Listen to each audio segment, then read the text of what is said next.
provincia de Loja. Se Ahora interviene el reproducirá asambleísta Diego el Ordóñez. diálogo de sordos.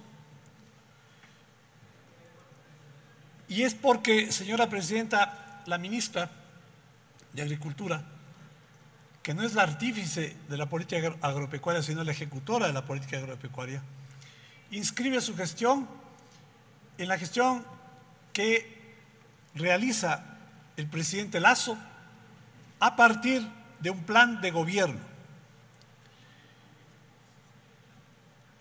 La ventaja de todo esto, señores asambleístas, es que el presidente goza de una gran popularidad y una gran credibilidad. Y sobre todo el país tiene un gran optimismo que se contrapone con los discursos tremendistas, acusatorios que se escucha en este pleno. Un presidente con un alto nivel de credibilidad y un país con un alto nivel de optimismo. ¿Qué ha dicho la ministra, señora presidenta, en relación con las preguntas? Ha dicho que el modelo de sustentación de precios no sirve. Ha dicho que ese modelo que se aplicó al inicio de los 70 y que se convirtió en modelo de gestión desde 2008 por norma constitucional y que ha establecido sistema de precios de sustentación en 10 productos, no funciona, no sirve, no garantiza que el agricultor pueda recuperar sus costos, no garantiza que el mercado se dinamice. El sistema de bandas, el sistema de precios mínimos referenciales, señora presidenta, encubre ineficiencias. Y la ministra ha hablado de productividad. ¿Por qué se produce contrabando, señora presidenta? Porque hay productos más baratos, pues. ¿Y por qué en Perú, en Colombia, hay productos agrícolas más baratos? Ese es el tema que debemos discutir. Ese es el problema estructural que debemos debatir. ¿Por qué en Colombia y Perú, por señalar exclusivamente los países fronterizos, se vende productos agrícolas a menor precio del que se vende en el Ecuador? Y eso tiene que ver con costos. Y los costos tienen que ver con insumos, con materia prima, con bienes de capital. Y el gobierno ha hecho un esfuerzo, ha bajado ya los aranceles y ojalá sigan bajando en otros productos. Y tiene que ver, señora presidenta, con productividad. ¿Cuántos quintales se producen en una hectárea? ¿Cuántos litros de leche se producen? Tiene que ver con productividad, porque el volumen tiene incidencia en el costo. Más volumen, más bajo el costo unitario, más margen en relación con el precio.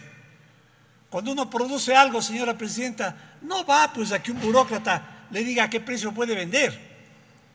El precio funciona y esto es lo que no se entiende. Y aquí hay una tara ideológica.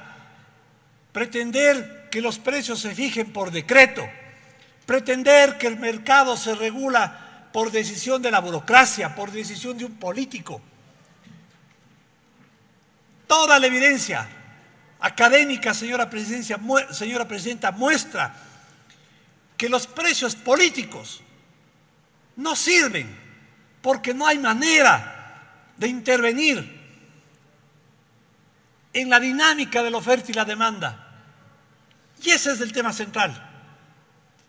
Cuando se cree que el Estado tiene la capacidad de fijar precios y montar una estructura represiva para garantizar que esos precios se cumplan, hay un error conceptual y fáctico monumental.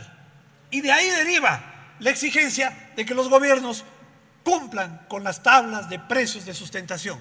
No existen no existe como eficientemente en una economía ese mecanismo para garantizar que los productores reciban supuestamente un precio que cubra sus costos y les dé margen.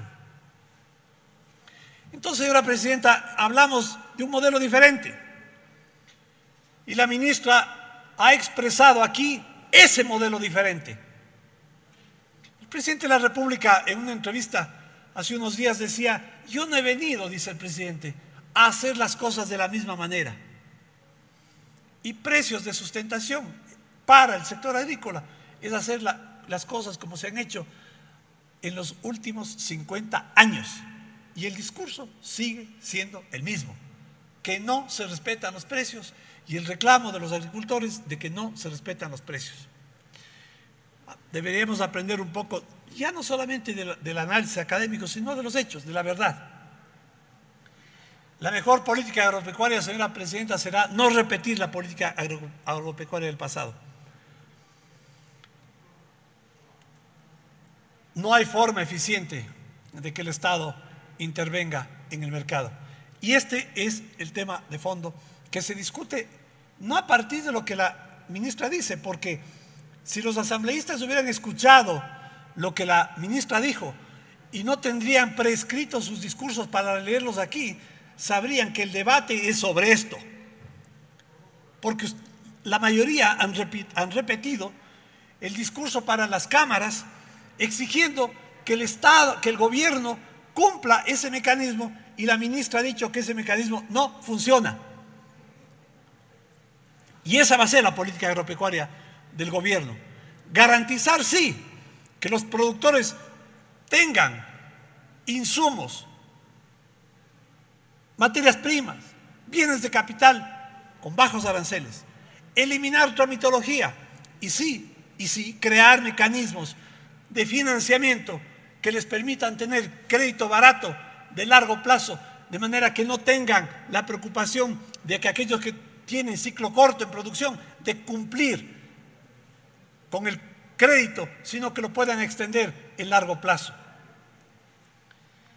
Esto en cuanto al modelo, señora presidenta, y me parece que esto es lo fundamental que debería tenerse en cuenta. Respecto a qué defendemos en esta asamblea, señores asambleístas, y a veces el discurso de lo políticamente correcto se contrapone con el discurso de lo que es intelectualmente correcto. Y prefiero lo segundo.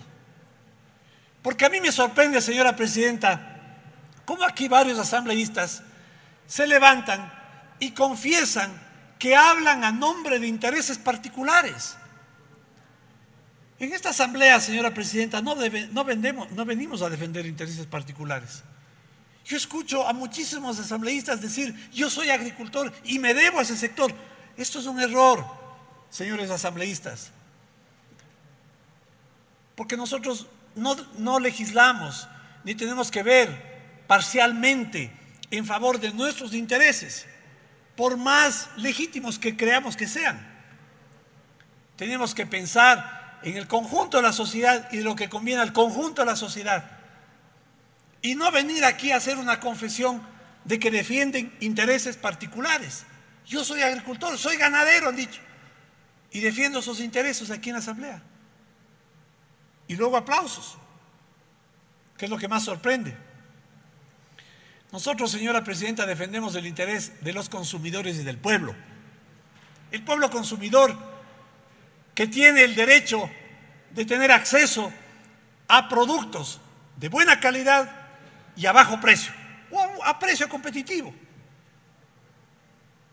Y si la producción nacional, cualquiera sea esta, grande, mediana, pequeña, no es competitiva, ¿por qué tiene que el pueblo consumidor pagar la ineficiencia de los productores?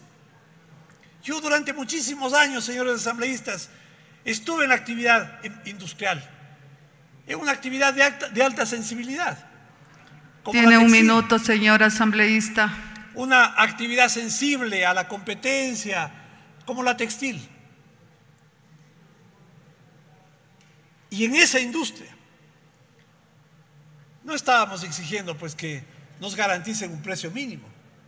Si no se es competitivo por eficiencia, por estructura de costos, por volumen de producción, no se puede pues exigir que sea el Estado, y peor aún el consumidor, que pague el costo de la ineficiencia. Si hay productos en el exterior, señora presidenta, a más bajo precio es porque logran costos menores. Y lo que deberíamos hacer es evaluar por qué los productores nacionales no llegan a los niveles de productividad que en otras economías sí pueden lograr, y eso permita que los consumidores tengan acceso a productos de buena calidad y a buen precio. Ese es el debate. Seguir repitiendo la misma retórica de hace 40, 50 años, exigiendo que sea el Estado el que regule precios, es no conciliar el discurso con la realidad económica de cómo funciona una economía. Gracias, señora presidenta. La exposición del asambleísta Diego Ordóñez, representante de Pichincha.